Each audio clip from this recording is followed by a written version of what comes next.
안녕하십니까? TCMC 예언학교를 찾아오신 여러분을 진심으로 환영합니다. 오늘은 북방왕과 남방왕의 마지막 투쟁을 살펴보도록 하겠습니다. 이제 기도드리겠습니다. 하늘에 계신 아버지, 오늘은 마지막 시대에 펼쳐지는 선과 악의 투쟁을 살펴보려고 합니다. 성령께서 빛을 주시고 지혜를 주셔서 주께서 주시는 진리를 알아볼 수 있도록 도와주시옵소서. 예언에 대한 지식이 저희 신앙과 삶에 실제적인 변화를 가져올 수 있도록 축복해 주시옵소서. 이번 성경 연구가 지나쳐버리는 바람과 같은 것이 되지 않도록 저희를 도와주시옵소서. 진실한 마음을 주시고 저희 생애를 주 앞에 드릴 수 있도록 도와주시옵소서. 예수 그리스도의 이름으로 간절히 기도드립니다. 아멘. 오늘날 많은 분들이 이렇게 생각합니다. 오늘은 내가 손해를 봤습니다. 이번 주는 제 사업이 아주 잘 되었습니다. 이번 주에 저는 큰 교통사고가 났습니다. 저는 이번 달에 정말 고통스러운 병에 걸렸습니다. 이런저런 생각을 하면서 즐거워하고 고민하고 큰 슬픔에 빠지는 것이 대부분의 인생의 모습입니다. 그런데 하나님의 예언은 이런 인간의 문제들을 전혀 다루지 않습니다. 모든 예언의 결론은 하나입니다. 그 결론은 하나님의 진리를 붙잡고 있는 사람들이 승리한다는 것입니다. 그 사람이 풀무불에 들어가든 사자굴에 들어가든 병에 걸리든 사업이 망하든 하나님의 말씀 위에 정확하게 서 있는 사람들은 하나님께서 붙잡아 주시는 것입니다. 주변 사람들이 나를 인정해 주지 않고 교회가 내가 믿는 것을 알아주지 않고 인정해 주지 않을지라도 결국에는 진리를 붙잡고 있는 사람들이 승리한다는 것이 다니엘서와 요한계시록이 말하고 있는 가르침입니다. 그러므로 하나님의 예언을 살펴보고 진리를 따라가는 사람들의 심령 속에는 하늘의 평강이 있고 하늘의 인정하심이 있는 것입니다. 우리는 지난 시간에 다니엘서 11장 39절까지를 살펴보았습니다. 다니엘 11장 예언은 메데 페르시아 시대부터 예수께서 재강림하실 때까지를 남방왕과 북방왕의 투쟁으로 설명하고 있습니다.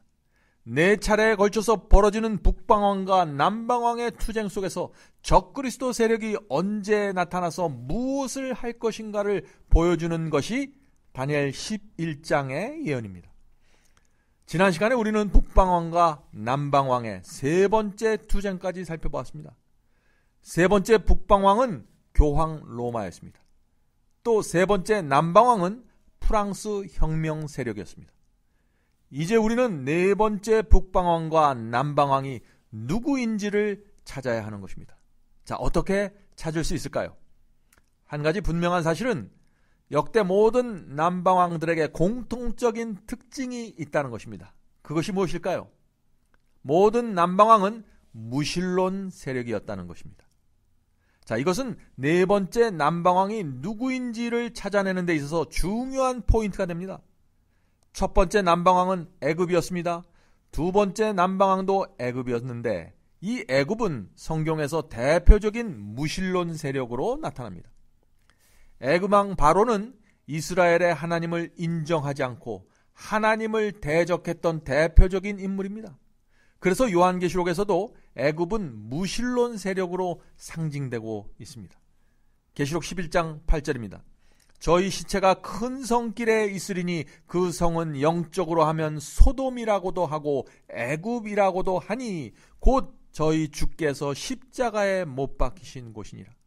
예언에서 애굽은 롯의 때 유황불에 멸망당했던 그 소돔과 같은 곳으로 취급됩니다. 그러므로 애굽은 하나님을 부인하는 무신론 세력을 상징하는 것입니다. 자, 그렇다면 네 번째 남방왕도 프랑스 혁명군도 무신론 세력이었을까요? 역사는 프랑스 혁명군이 강력한 무신론 세력이었다는 사실을 증거하고 있습니다. 중세기 1260년 동안 가톨릭 교회는 수천만 명을 출교시키고 고문하고 죽였습니다. 천년 동안 그런 모습을 지켜보았던 사람들의 마음속에 어떤 생각이 생기게 되었을까요? 교회와 하나님을 향한 불신이 생겼습니다. 적개심이 생겼습니다. 그래서 프랑스 혁명이 일어난 배경에는 사랑과 진리가 빠진 신본주의에 대한 혐오가 있었던 것입니다. 워터 스캇이라는 사람이 있는데 그의 저서 나폴레옹의 생애 제1권 17페이지에 이런 사실을 기록하고 있습니다. 프랑스 혁명 당시에 이 세상은 역사상 처음으로 유럽에서 가장 훌륭한 나라 가운데 하나인 프랑스의 지적인 국민들이 모여서 한 마음과 한 목소리로 인간의 영혼 속에 받아들여져야 하는 가장 엄숙한 진리를 부인하고 만장일치로 신에 대한 믿음과 예배를 부인하는 장면을 목격하였다. 또 1870년도 11월호 블랙우드 매거진은 이렇게 말하고 있습니다. 지금까지 존재하는 역사의 기록에 의하면 이 세상에서 프랑스가 국가로서 우주의 창조주를 대항하여 공개적으로 반역하고 일어난 유일한 나라이다. 자, 그러므로 첫째, 둘째, 셋째 남방왕 모두 강력한 무신론 세력이었다는 사실을 우리가 알 수 있는 것입니다. 북방왕과 남방왕의 투쟁을 살펴보면 두 가지 패턴이 반복되고 있다는 사실을 우리가 알게 됩니다. 첫 번째 패턴은요, 앞에서 우리가 살펴보았던 것처럼 남방왕은 항상 무신론 세력이었다 하는 것입니다. 그러므로 마지막 시대에 나타나는 이 네 번째 남방왕도 무신론 세력이 되어야 한다는 것입니다. 여러분들 이 점을 이해하시겠습니까? 분명한 사실입니다. 첫 번째, 두 번째, 세 번째, 네 번째 모두 무신론 세력이었습니다. 자, 이것은 다니엘서 11장 예언을 이해하는 데 있어서 중요한 개념입니다. 자, 두 번째 패턴은 북방왕과 남방왕의 예언의 초점은 북방왕에 맞춰져 있다는 것입니다. 왜 그럴까요? 왜냐하면 북방왕의 계보 속에서 적그리스도 세력이 나타나기 때문입니다. 그래서 세 번째 북방왕에서 교황의 권세가 나타났던 것이고, 다니엘서 11장 41절에 나타나는 이 네 번째 북방왕도 교황일 수밖에 없는 것입니다. 초점이 거기에 맞춰져 있으니까요. 북방왕으로 나타나는 교황과 바티칸이 마지막 시대에 무슨 일을 할 것인지를 보여주는 것이 다니엘서 11장 예언이 주어진 이유이고 목적입니다. 신상 예언에서 철로 된 종아리의 나라, 그 로마 제국에서 시작된 그 철이 10발가락까지 이어지고 연결되었던 사실을 우리가 배웠습니다. 자, 그것이 무슨 뜻이라고 제가 말씀드렸죠? 중세기 로마에서 나타나는 그 핍박의 세력이 10발가락의 시대, 즉 세상 끝까지 이어져 간다는 것을 뜻한다고 제가 말씀드렸습니다. 이것은 마지막 시대를 위한 예언을 연구할 때 꼭 간직하고 있어야 할 개념입니다. 북방왕과 남방왕의 투쟁에 있어서도 마찬가지입니다. 중세기에 나타난 북방왕은 세상 끝까지 이어지면서 하나님을 대적하게 되는 것입니다. 그래서 네 번째 북방왕의 자리에도 교황과 바티칸이 앉아있게 되는 것입니다. 이제 다니엘서 11장 40절로 가겠습니다. 다니엘서 11장 40절. 마지막 때 남방왕이 그를 찌르리니, 자, 나 북방왕을 찌를 것이라는 얘기죠. 마지막 때 남방왕이 북방왕을 찌른다고 했는데 여기에 나오는 마지막 때란 언제일까요? 지난 시간에 성경 예언은 1798년 이전과 이후로 나누어진다고 말씀드렸습니다. 중세기 암흑기 1260년 예언이 끝나는 그 1798년이 되면서 말세가 시작되었다는 것이죠. 자, 우리가 그것을 어떻게 알 수 있을까요?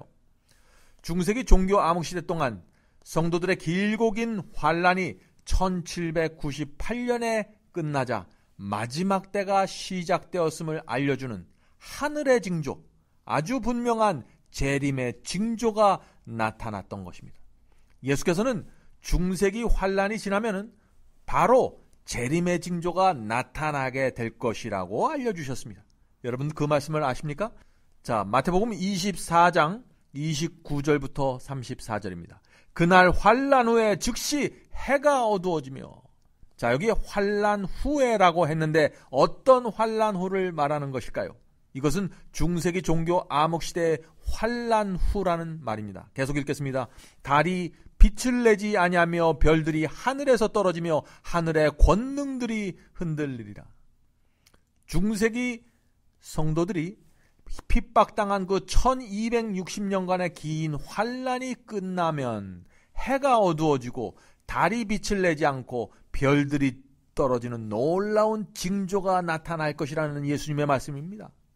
자, 이 징조는 우연히 일어나는 자연현상이 아니라 하나님께서 마지막 때가 되었음을 알려주시기 위해서 허락하시는 특별한 징조라는 것이죠. 해와 달과 별의 징조가 말이죠.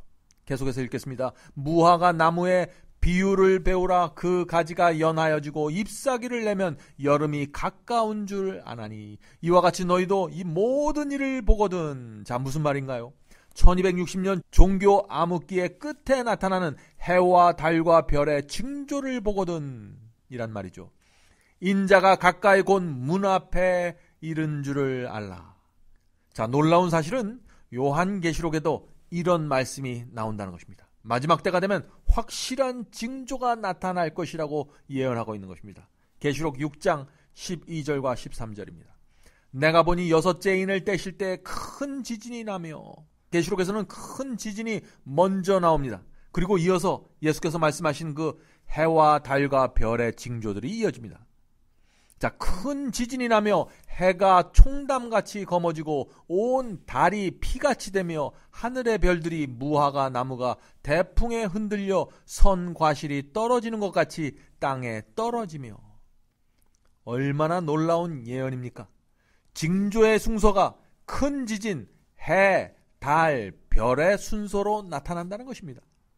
과연 이 재림의 징조가 이 말씀 그대로 중세기 종교 암흑기가 끝날 무렵에 정말 나타나게 될까요? 하나님의 예언은 누구도 부인할 수 없을 정도로 정확하게 성취되었습니다. 중세기 종교 암흑시대가 끝나기 23년 전에 엄청난 지진이 일어났습니다. 1755년 11월 1일입니다. 10만 명의 사상자를 낸 이 포르투갈의 리스본 지진이 일어났던 것입니다. 이 리스본 지진은 지금까지도 기록에 남아 있을 정도로 큰 지진입니다. 리스본 지진을 기점으로 해서 마지막 시대가 되었음을 알리는 해와 달과 별의 징조들이 순서대로 나타나기 시작했습니다. 1780년 5월 19일이었습니다. 암흑일, Dark Day라고 불리우는 암흑 현상이 미국의 동부 지역에서 광범위하게 일어났습니다. 그래서 웹스터 사전은 그 사건을 이렇게 기록하고 있습니다. 미국 동부 전 지역이 이해할 수 없는 암흑으로 뒤덮였다. 그래서 그날을 암흑일이라고 부른다. 1969년도판 웹스터 사전입니다. 해가 어두워지는 징조가 일어났는데 해의 징조에 의해서 달의 징조도 일어날까요? 충격적인 것은요, 해가 암흑처럼 되던 날 그날 밤에 달의 징조가 일어났다는 사실입니다. 하나님의 개입이 없으면 이런 일이 일어날 수가 없는 것이죠. 자, 그 기록을 한번 읽어보죠. 매사추세츠 역사 모음집 97페이지에 있는 기록입니다. 암흑일 날 밤에 떠오른 달은 핏빛같이 붉었다. 그러나 잠시 후에 달은 시야에서 사라져버렸다. 어둠이 너무 짙어서 사람들과 말들은 길을 잃어버렸다. 눈앞 18cm 거리에 있는 흰색 종이도 보이지 않을 정도로 칠흑 같은 어둠이었다. 리스본 지진이 일어났고 해와 달의 징조가 일어났는데 마지막 그 별의 징조도 일어났을까요? 이 별의 징조까지 정확하게 일어난다면 예수께서 말씀하신 그 환란 후의 징조들, 다시 말해서 종교 암흑기의 그 성도들의 환란이 끝난 후에 징조들이 그 순서 그대로 일어나게 되는 것입니다. 하나님의 예언은 성취되었습니다. 1833년 11월 13일 엄청난 유성의 소나기가 미국에 떨어졌습니다. 밤 9시에 시작된 유성의 낙하가 다음날 아침까지 퍼붓듯이 계속되었다고 했습니다. 관측소의 기록에 의하면 시간당 20만 개의 별똥들이 5시간 동안 계속해서 지속되었다고 합니다. 성도 여러분, 큰 지진과 해, 달, 별의 징조가 그때 우연히 생겼다고 생각하지 마시기 바랍니다. 예수께서 그날 환란 후에 즉 해가 어두워지며 달이 빛을 내지 아니하며 별들이 하늘에서 떨어지며 라고 말씀하신 것을 기억하셔야 하는 것입니다. 그런데 하나님께서는 왜 1798년에 그렇게 큰 지진과 해와 별과 달의 징조까지 주셨을까요?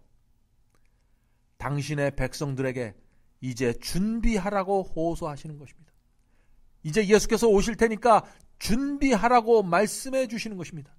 이제 마지막 시대에 작은 뿔의 세력이 적그리스도의 세력이 다시 부활하게 될 것이니까 준비하라고 경고해 주시는 것입니다. 자, 이제 여러분들께서도 다니엘서 11장 40절의 의미가 이제 보이기 시작할 것입니다. 자, 다니엘서 11장 40절입니다. 마지막 때. 자, 마지막 때는 언제 시작되었다고 했습니까? 1798년이라고 했죠. 그러므로 이 말씀을 우리가 이렇게 읽을 수 있는 것입니다. 마지막 때가 시작되는 1798년에 남방왕이 글을 찌르리니. 남방왕은 무신론 세력이죠. 그러므로 1798년에 남방왕 무신론 세력이 북방왕을 교황을 칼로 찔렀다고 우리가 이 말씀을 해석할 수 있는 것입니다. 자, 이 사건이 어떤 사건입니까? 우리가 지난 시간에 배운 것처럼 1798년 나폴레옹의 프랑스 혁명군의 그 버티어 장군이 교황 피우스 6세를 파리에 압송해서 옥사시켰던 사건을 우리가 기억합니다. 세 번째 남방왕이 세 번째 북방왕을 칼로 찌른 것입니다. 그 사건으로 인해서 1260년간의 교황의 권세와 핍박은 끝나게 되었고 바티칸 시의 땅까지 몰수되고 말았습니다. 북방왕이 칼에 찔린 그 장면 다음에는 어떤 장면이 나오게 될까요? 북방왕 교황이 남방왕 무신론에게 복수하는 장면이 나옵니다. 자, 여기서부터 북방왕과 남방왕의 마지막 네 번째 투쟁이 나오는 것입니다. 40절입니다. 북방왕이 병거와 마병과 많은 배로 회리바람처럼 그에게로 남방왕에게로 마주와서 그 여러 나라에 들어가며 물이 넘침같이 지나갈 것이요. 자, 이 장면은 틀림없이 북방왕 교황이 병거와 마병과 많은 배로 남방왕 무신론 세력을 공격하는 장면을 말하고 있는 것입니다. 자, 많은 분들이 이런 질문을 합니다. 1798년 북방왕은 남방왕의 칼에 찔렸는데 어떻게 그 칼에 찔린 북방왕이 남방왕을 공격할 수 있습니까? 라는 질문이죠. 여기에 나오는 북방왕은 칼에 찔린 세 번째 북방왕이 아니라 그 상처를 회복한 네 번째 북방왕이 되는 것입니다. 그래서 여기서부터 이 장면에서 네 번째 그 마지막 북방왕이 등장하게 되는 것입니다. 자, 그런데 이 북방왕이 어떻게 칼에 찔린 상처를 회복했을까요? 그것은 역사가 우리에게 말해주고 있습니다. 1929년 이태리 무소리니에 의해서 주도된 라테란 조약이 있습니다. 그 라테란 조약에 의해서 칼에 찔렸던 북방왕의 상처가 회복되기 시작했습니다. 라테란 조약에서 이태리의 무소리니는 교황에게 100에이커 되는 그 바티칸시를 다시 돌려주면서 교황청을 독립국가로 인정해 주었습니다. 자, 이제 40절 말씀을 보면은 여러분들께서 좀 더 분명하게 장면을 보게 되실 것입니다. 40절입니다. 북방왕이 병거와 마병과 많은 회리바람처럼 그에게로 마주와서 그 여러 나라에 들어가며 물이 넘침같이 지나갈 것이요.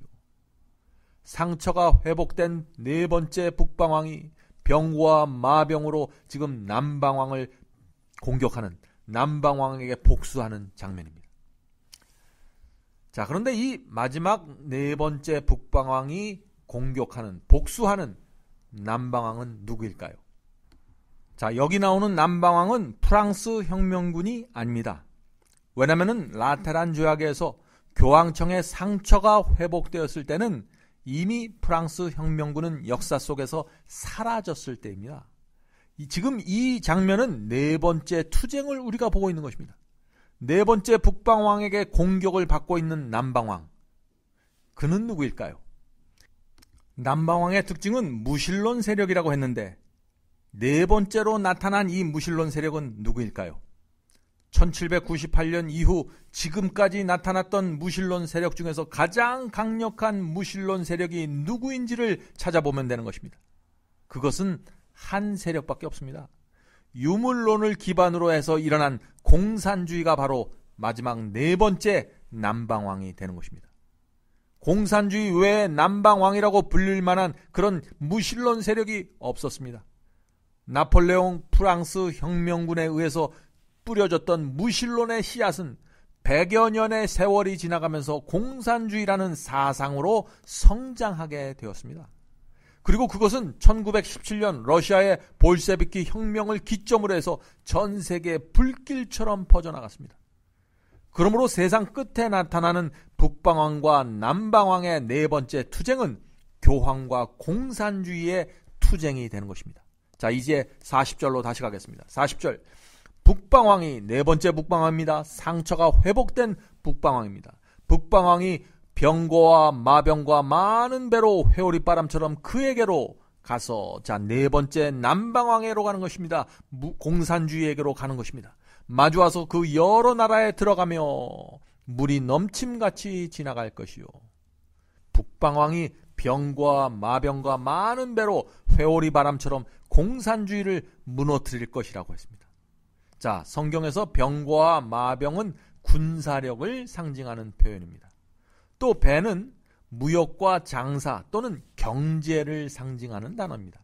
그래서 시편 107편 23편에 이런 말씀이 있는 것입니다. 선척을 바다에 띄우며 배를 바다에 띄우며 큰 물에서 영업하는 자는 이라고 해서 이 배는 바다에서 영업하는 것을 뜻합니다.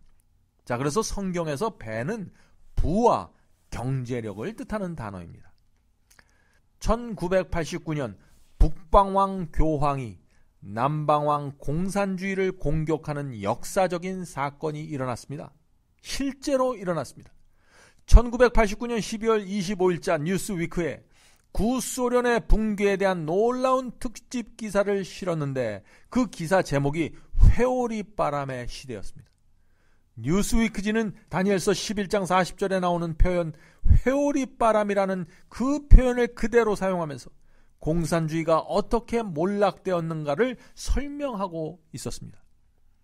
교황은 미국의 군사력과 경제력을 빌려서 공산 국가들을 공격했습니다.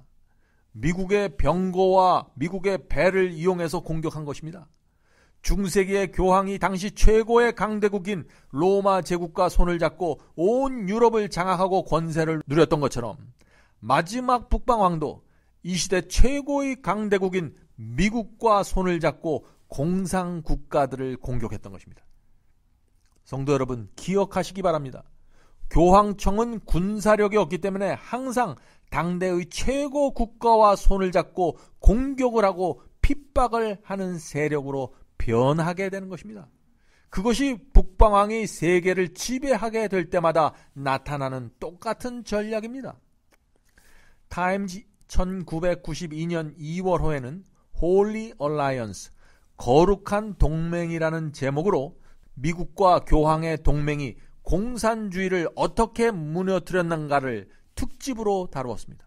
당시 미국의 대통령은 레이건 대통령이었는데 이 레이건 대통령과 교황이 어떻게 공산주의를 무너뜨렸는가에 대한 자세한 기사가 실렸습니다.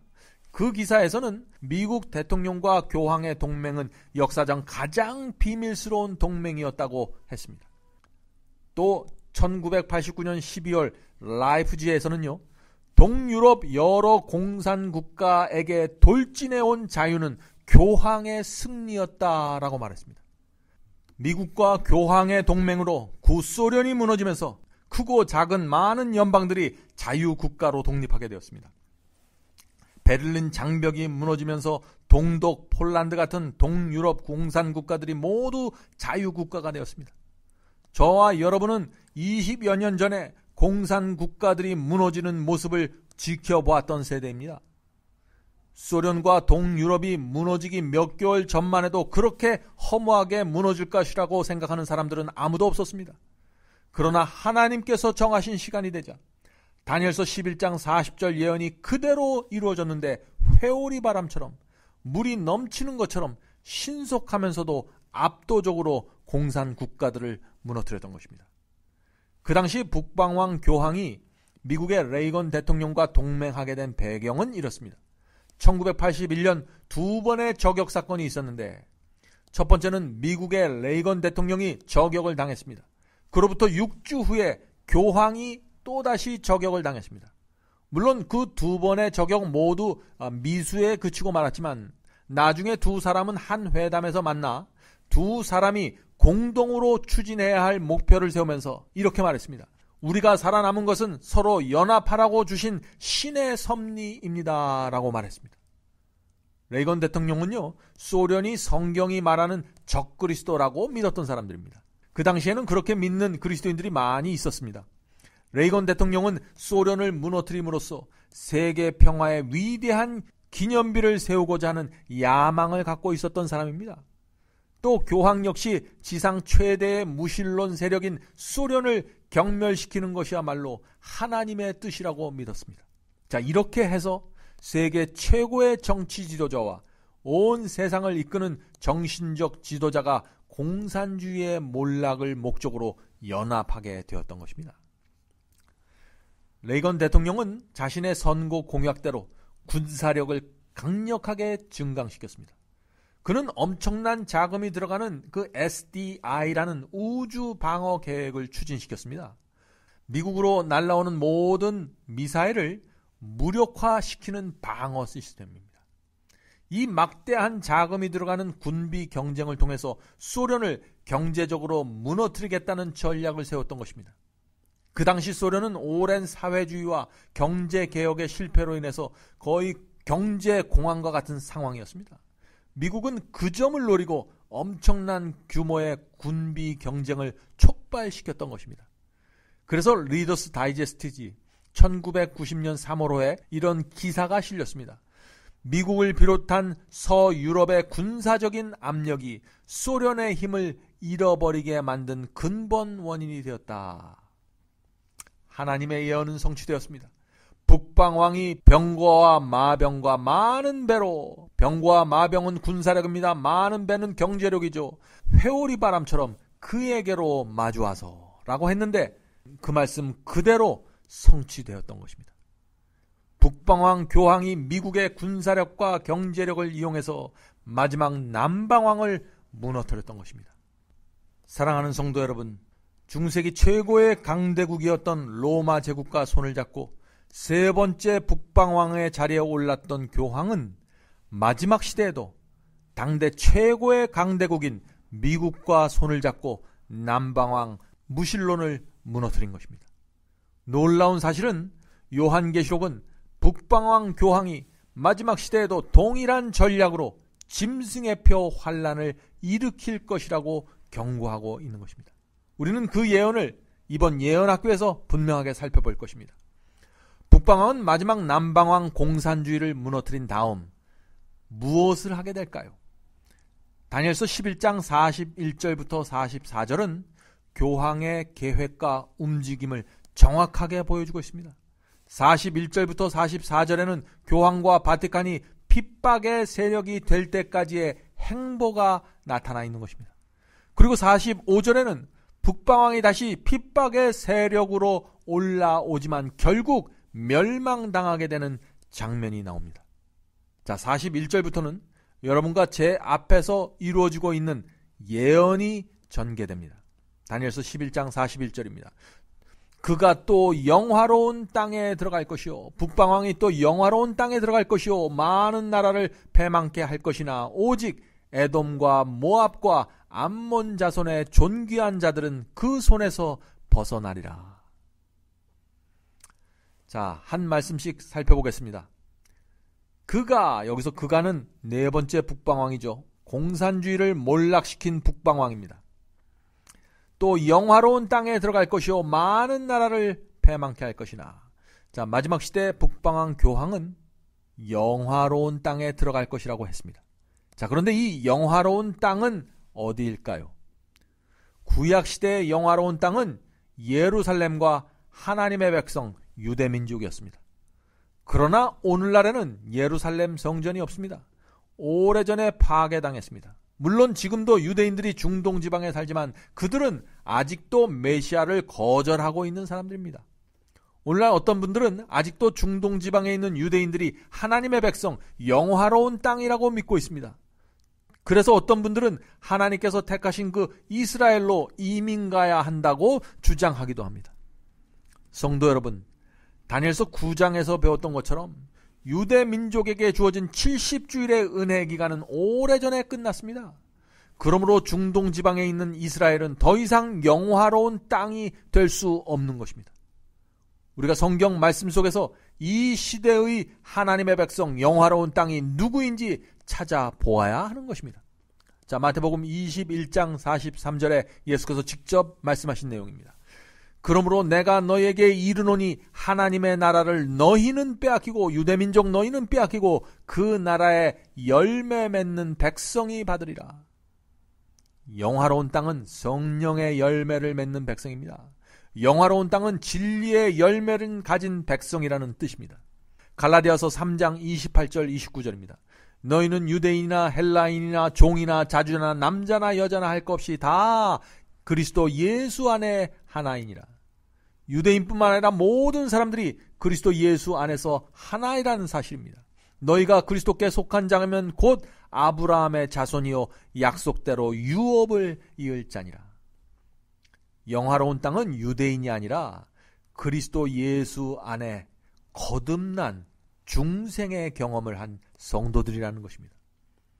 하나님께서는 영화로운 땅에 대한 분명한 경계선을 주셨습니다.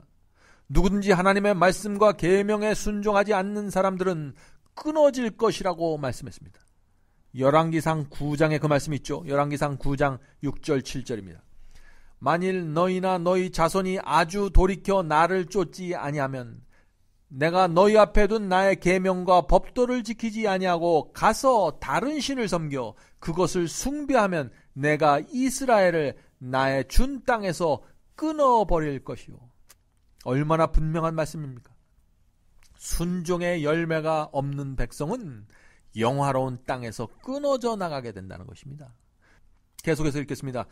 내 이름을 위하여 내가 거룩하게 구별한 이 전이라도 예루살렘 성전이라도 내 앞에서 던져버리리니 이스라엘은 모든 민족 가운데 속담거리와 이야기거리가 될 것이며. 하나님께서는 바벨론 포로에서 돌아온 유대 민족에게 마지막으로 70주일 490년의 은혜의 기간을 주셨습니다.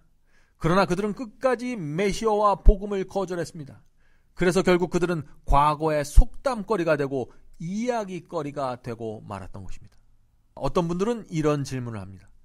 구약 성경에서 하나님께서 아브라함과 이스라엘에게 주셨던 그 영광스러운 약속은 다 어떻게 된 것입니까? 라는 질문이죠. 구약 성경에서 이스라엘에게 주셨던 모든 약속은 신약 시대 그리스도와 피의 언약을 맺은 주의 백성들에게 이루어집니다. 왜냐하면 그들이 아브라함의 영적 자손이고 영적인 이스라엘이 되었기 때문입니다. 로마서 4장 16절에 그 말씀이 있죠. 그러므로 후사가 되는 그 약속을 그 모든 후손에게 굳게 하려 하심이라. 율법에 속한 자에게 뿐만 아니라 아브라함의 믿음에 속한 자에게도니 아브라함은 하나님 앞에서 우리 모든 사람의 조상이라. 분명하죠? 아브라함은 모든 사람의 조상입니다. 유대인뿐만 아니에요. 아브라함의 영적 후사들이 그러므로 영화로운 땅이 되는 것입니다. 북방왕의 마지막 목적은 영화로운 땅을 공격하는 것입니다. 북방왕은 오래전에 마지막 시대의 영화로운 땅, 즉 교회 속에 깊이 들어와 있습니다. 북방왕이 중세기에 만들어 놓은 거짓 계명과 거짓 가르침이 영화로운 땅인 하나님의 성도들 안까지 깊이 지금 들어와 있는 것입니다. 북방왕이 영화로운 땅을 점령했다는 가장 분명한 증거가 무엇일까요? 그것은 오늘날 교회 안에 하나님의 말씀과 계명에 충성하는 다니엘과 세 친구와 같은 순수한 신앙을 찾아보기 힘들게 되었다는 것입니다. 막달라 마리아의 경험, 삭개오와 같은 순수한 회개가 사라져버린 것입니다. 사랑하는 성도 여러분, 결국 다니엘과 세 친구의 신앙이 없으면 북방왕에게 모두 무너지게 될 것입니다. 하나님께서 주신 빛과 말씀에 충성하지 않으면 모두 북방왕의 손에 넘어가게 될 것입니다. 자, 그런데 북방왕이 공격할 때 오직 에돔과 모압과 암몬 자손의 존귀한 자들은 그 손에서 벗어날 것이요 라고 했습니다. 에돔과 모압과 암몬의 존귀한 자들이 누구일까요? 우리는 이 질문에 대한 대답을 갖고 있어야 됩니다. 다음 시간에 계속 살펴보도록 하겠습니다. 기도하겠습니다. 하늘에 계신 아버지, 마지막 시대에 북방왕이 영화로운 땅에 들어온다고 했습니다. 이미 들어와 있습니다. 주여 저희를 도와주시옵소서. 이 시대에 저희가 어떻게 해야 북방왕의 손에서 벗어날 수 있는지 보여주시고 가르쳐 주시옵소서. 성령께서 진리로 빛으로 저희를 인도해 주시옵소서. 하나님의 영께서 저희의 눈을 열어서 저희가 가야 할 길을 보여주시기를 간구하오니 도와주시옵소서. 예수 그리스도의 이름으로 간절히 기도드립니다. 아멘. 감사합니다. 다음 시간에 다시 뵙겠습니다. 안녕히 계십시오.